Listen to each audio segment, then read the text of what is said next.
Hello दोस्तों, welcome to PW ज्ञान कोश। दोस्तों, अभी एक अपडेट आई है जिसमें देखा जा रहा है कि कश्मीर में शिया कम्युनिटी के जो लोग हैं वो प्रोटेस्ट कर रहे हैं, स्ट्रीट्स पर उतर गए हैं और उनका ये कहना है कि इजराइल के द्वारा बहुत ज्यादा क्राइम्स कंडक्ट किए जा रहे हैं। अब आपको पता ही है कि इजराइल के ऊपर पहले से कितना प्रेशर है।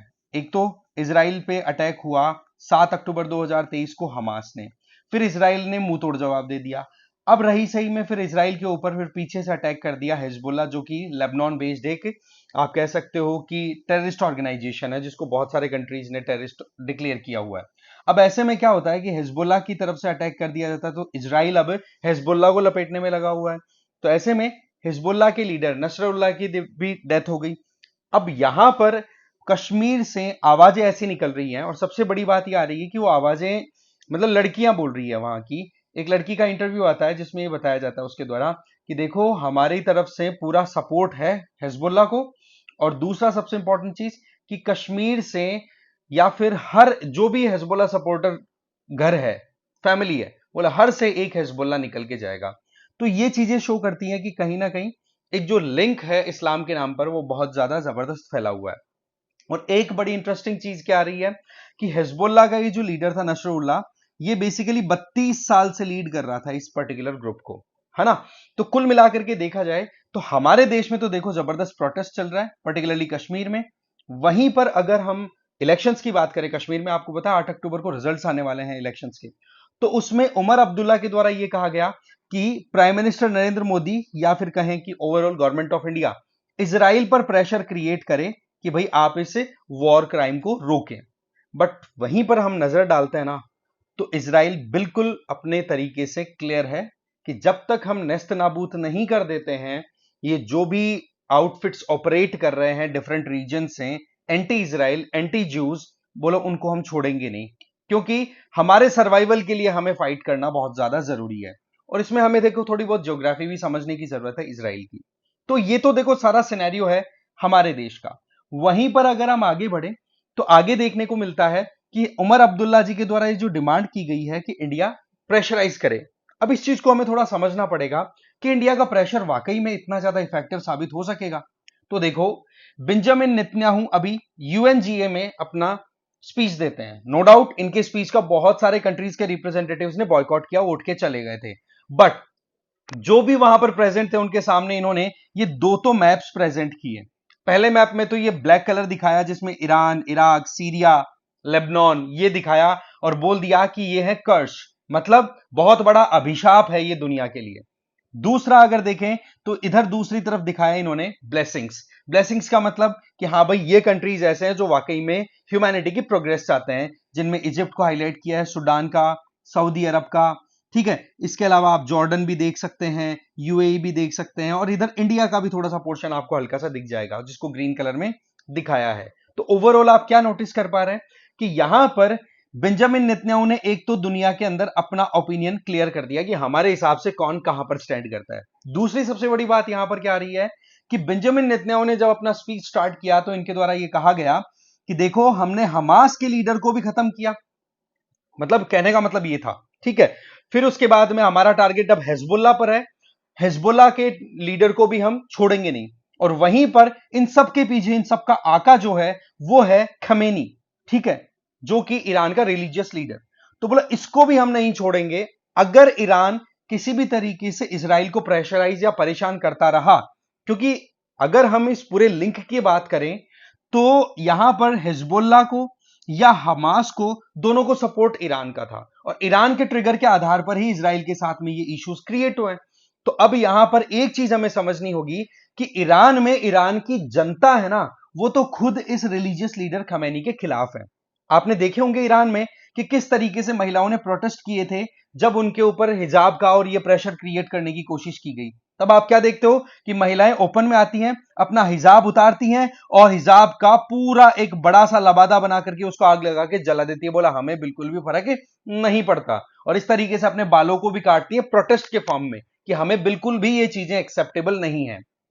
वहीं पर एक बड़ी इंटरेस्टिंग डेवलपमेंट क्या देखी गई है कि हिजबुल्लाह के लीडर की डेथ के चलते जहां पर ईरान में ईरान की जो रूलिंग रिजीम है उसके द्वारा ये कहा जाता है कि हम तो भाई शौक मनाएंगे, मतलब एक बहुत बड़ा मॉर्निंग टाइम है, हम बहुत ज्यादा परेशान हैं इसको लेकर के। वहीं पर जो ईरान के इस रिलीजियस सिस्टम के खिलाफ में है, ईरान के अंदर और पूरी दुनिया में जो लोग भी है, चाहे वो सीरिया से भाग करके गए हैं या कहीं पर भी, आप देखेंगे वो लोग हिजबुल्लाह के लीडर की किलिंग को लेकर के सेलिब्रेट कर रहे हैं। तो ये आप समझ सकते हैं कि वाकई में लोकल्स हैं वो कितने ज्यादा परेशान हैं। अगर हम इन वेस्टर्न कंट्रीज की बात करें जहां पर रिलीजन के नाम पर बहुत ही ज्यादा कंजर्वेटिव अप्रोच ली जा रही है, लोगों को रोका जा रहा है, उनको अपनी लाइफस्टाइल को कंटिन्यू नहीं किया जा रहा। और दही सही में आप यहां पर राजा पहलवी, ठीक है, ये ईरानियन है, ठीक है, इनके द्वारा स्टेटमेंट सीधा दिया है कि हिजबुल्लाह हारेगा और ईरान का जो इस्लामिक रिजीम है वो भी खत्म होगा। तो ओवरऑल टारगेट किस पे है भाई? खमेनी के ऊपर। आपको ध्यान होगा कुछ दिनों पहले, जुलाई मंथ की बात है ना, वहां पर आप क्या देखते हैं कि हमास का लीडर यहां पर हानिया, ठीक है, ये ईरान की विजिट पर था और वहां पर ट्रेस करके और हिट किया इसराइल ने। तब आप समझ सकते हैं ना कि इसराइल का अप्रोच ईरान से ज्यादा दूर नहीं है, ईरान बिल्कुल टारगेट पे है। बस फर्क इतना सा ही है कि अब जो है इसराइल कब इसको हिंट दे या इसराइल कब इस तरीके से अपने आप को टारगेटेड मैनर में अप्रोच डेवलप कर ले ईरान के ऊपर।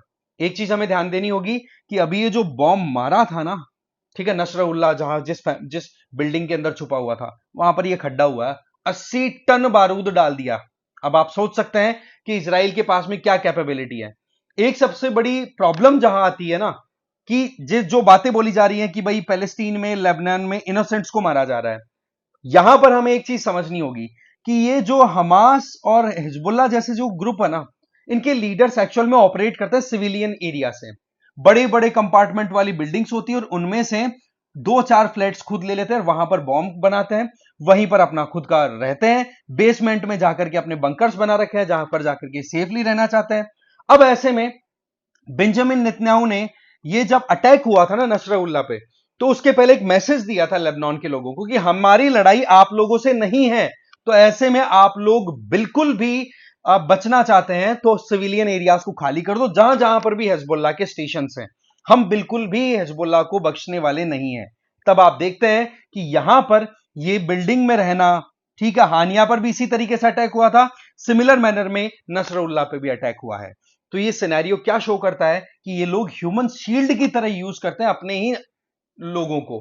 तो यहां पर एक बड़ी इंटरेस्टिंग चीज आती है कि इसराइल पे जो प्रेशर बनाने की बात हो रही है, उसको अगर हम समझे तो कितनी सही बात है।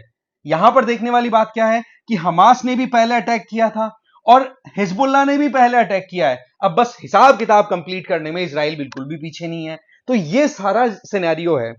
अब फिर बात आती है कि भाई अगर इंडिया प्रेशर बना भी ले नेतन्याहू पे, इसराइल के सिस्टम पे, तो क्या वो मानेगा? अजी यूनाइटेड नेशन सिक्योरिटी काउंसिल के तहत कई रेजोल्यूशंस निकले हुए हैं जो कि बाइंडिंग है इसराइल पे, उनकी धज्जियां उड़ा रखी हैं। और सबसे बड़ी बात, हिजबुल्लाह और हमास जैसे जो ऑर्गेनाइजेशंस हैं, इनको बहुत सारे जो यूएनएससी के मेंबर है ना, परमानेंट 5, उनमें से 3-4 कंट्रीज ने तो टेररिस्ट ऑर्गेनाइजेशन डिक्लेयर किया हुआ है। अब टेररिस्ट ऑर्गेनाइजेशन के लीडर की अगर डेथ होती है तो कौन वहां पर प्रेशराइज करेगा भाई? अमेरिका तो वेलकम कर रहा है भाई इस चीज को लेकर के। अब रही सही में अगर मान लो कि अमेरिका में इलेक्शंस के बाद में डोनाल्ड ट्रंप जीत करके आ गए, तब ये मान के चलो कि एक फ्री हैंड मिलेगा इसराइल को, जो कि अपने आप में बड़ी खतरनाक एक ट्रिगर हो रही है। नो डाउट जो बाइडेन अपनी तरफ से पूरा सपोर्ट दे रहे हैं इसराइल को, बट अगर ट्रंप आ गए तो ये मान के चलो कि ये जो ग्रुप्स ऑपरेट कर रहे हैं, इनका सर्वाइवल और ज्यादा मुश्किल हो जाएगा। और एक बड़ी इंटरेस्टिंग डेवलपमेंट क्या है कि इसराइल ने यमन में हौती रिबेल्स को भी अटैक करना शुरू कर दिया। क्यों? क्योंकि आप क्या नोटिस करते हैं कि यहां पर इस रीजन से, रेड सी से होकर के जो ट्रांसपोर्टेशन हो रहा है, ट्रेड हो रहा है, जिस पर कोई भी शिप पर अगर इजरायली फ्लैग है तो हौतीज उनको अटैक कर रहे हैं, है ना, क्योंकि हुतीज को भी सपोर्ट किसका मिलता है? ईरान का। तो कुल मिलाकर के अब ईरान ने इसको भी टारगेट करना शुरू कर दिया है, इसराइल ने इनको भी हिट करना शुरू कर दिया है। तो इसराइल तो देखो बिल्कुल कंप्लीट वॉर वाली अप्रोच लेकर के चल रहा है। और वहीं पर ये जो 3 ग्रुप्स ऑपरेट कर रहे थे, एक तो लेबनान से हिजबुल्लाह, हमास आपका गाजा स्ट्रिप से, और एक आपके हुतीज जो यमन से ऑपरेट कर रहे थे, तीनों को एक साथ आड़े हाथ लेने की शुरुआत कर दी है इसराइल ने। और सबसे बड़ी बात, इजराइल का स्ट्रक्चर कुछ ऐसा है भाई, इनके पास में स्ट्रेटेजिक डेप्थ नहीं है, इनको अगर सरवाइव करना है तो लड़ना ही पड़ेगा। ये एक अपने आप में कॉमन फिलॉसफी एकदम रेडी है। बचपन में जब जीके के क्वेश्चन पढ़ा करते थे ना, तो एक क्वेश्चन आता था, ऐसा कौन सा देश है जिस देश के अंदर छोटे बच्चे से लेकर बूढ़े आदमी तक सब हथियार चलाना जानते हैं, सब फौजी की तरह लड़ना जानते हैं? तो उसका आंसर था इजराइल। ये है इजराइल की रियलिटी। ओके, अब देखो आपको इसका आंसर देना है क्वेश्चन का कि किस कंट्री में ड्रिप इरिगेशन बहुत ही एफिशिएंटली काम करता है। तो आपको इन चारों में से जो भी सही लगे आंसर कमेंट बॉक्स में दे देना। ठीक है, मिलते हैं एक और वीडियो के साथ में। Thank you very much.